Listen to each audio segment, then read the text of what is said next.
race is still alive, but nowhere near what it was in the 1960s. When you go to school, work, or to a restaurant, there is no clear separation of people of color and whites.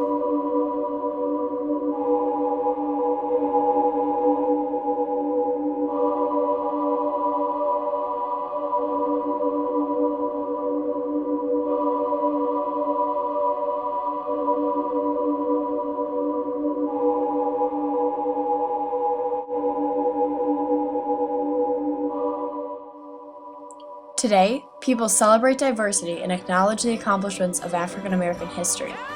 The reality of race in the 21st century has been shaped by active, motivated people who were involved in historical events like the Civil Rights Movement and support for Martin Luther King Jr. Both of these were influenced by sit-ins and freedom rides.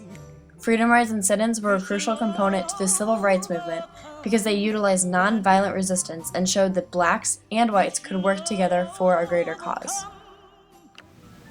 Before the Civil Rights Movement, the United States held two different civilizations in one country. The black population had no say in government because they couldn't vote due to restrictions previously put in place like the grandfather clause, literacy tests, and poll taxes. Blacks couldn't eat in the same restaurants, use the same water fountain, learn in the same schools, read in the same libraries, and ride in the same buses. Many African Americans were beginning to rebel because many of them felt that discrimination was wrong.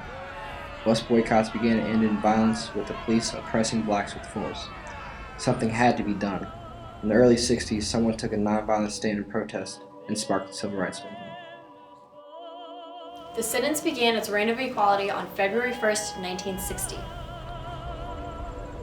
When Joseph McNeil, Franklin McCain, David Richmond, and Aziel Blair Jr., 5 African American freshmen at North Carolina Agricultural and Technical College, went to a lunch counter to be served. They knew that they would not be served because of their race, but they wanted to draw in the attention of the public, which is exactly what they did. They wanted to protest discrimination in hopes of bringing attention to the issue. As they thought, they were not served at the lunch counter. They remained in line until they were forced to leave at closing time.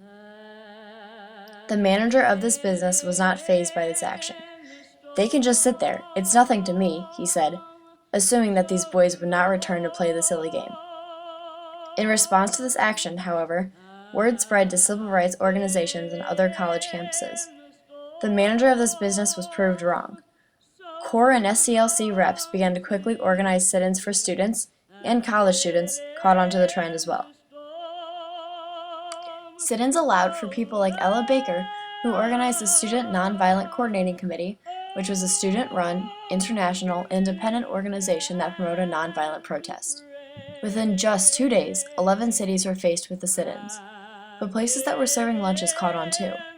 They hung signs that said, "No trespassing," and "We will serve the public as we see fit." Some businesses even went as far as closing down their lunch counters with signs like "Closed," in the interest of public safety. So it became clear that restaurants were catching on to this new form of nonviolent resistance. Nonviolent resistance was the theme of these sit-ins.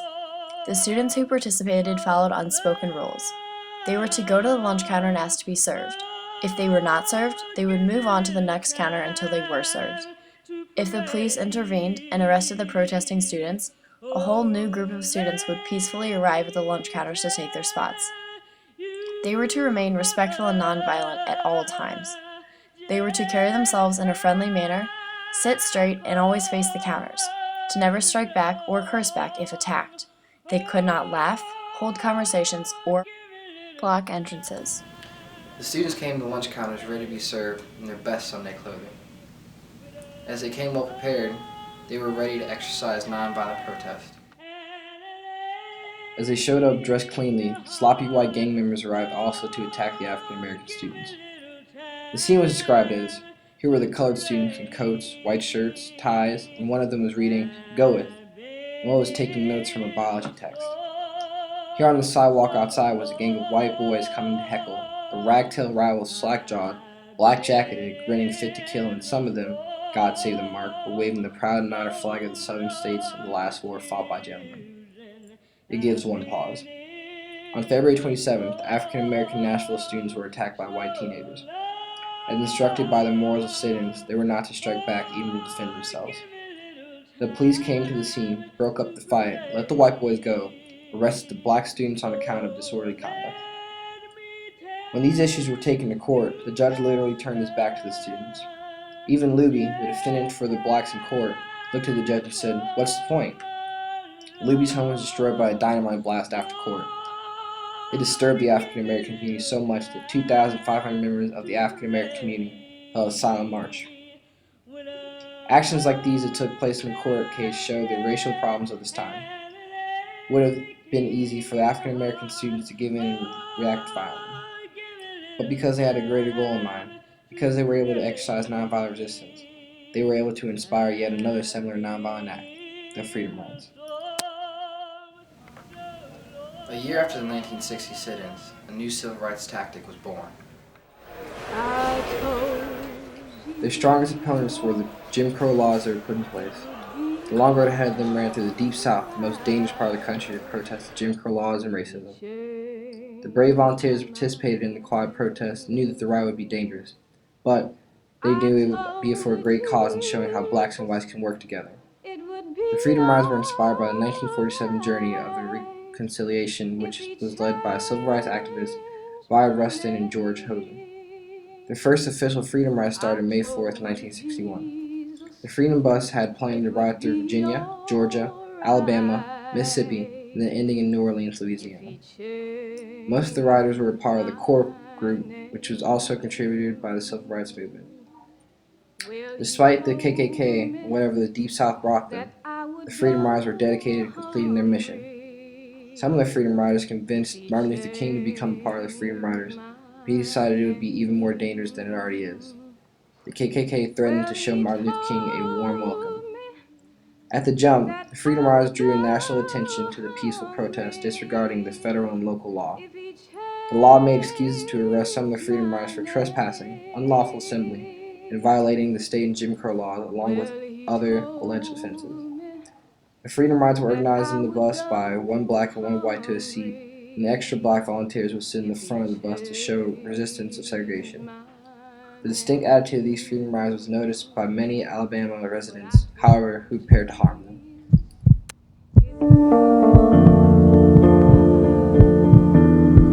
I wish to apply for acceptance as a participant in course Freedom Ride, 1961. To travel via bus from Washington, D.C. to New Orleans, Louisiana, and to test and challenge segregated facilities en route. I understand that I should be participating in a nonviolent protest against racial discrimination, that arrest or personal injury to me might result.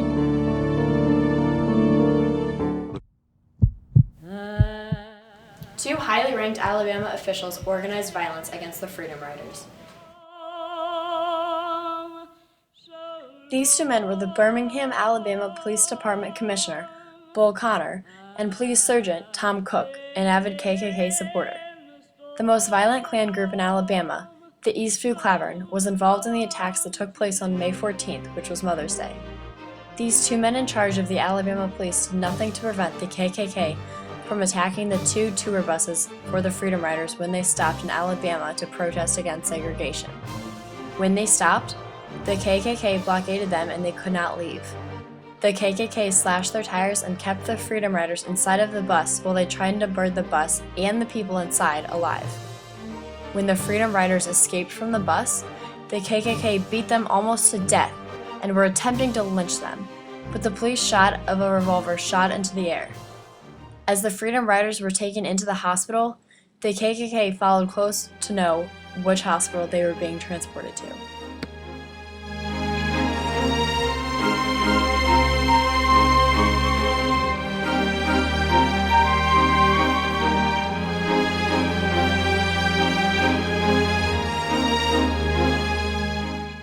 Despite the violence suffered and the threat of more to come, the Freedom Riders wanted to continue their journey. Kennedy had arranged an escort for the riders in order to get them to Montgomery safely. However, radio reports told of the mob awaiting the riders at the bus terminal, as well as on the route to Montgomery. The Greyhound clerks told the riders that their drivers were refusing to drive any Freedom Riders anywhere.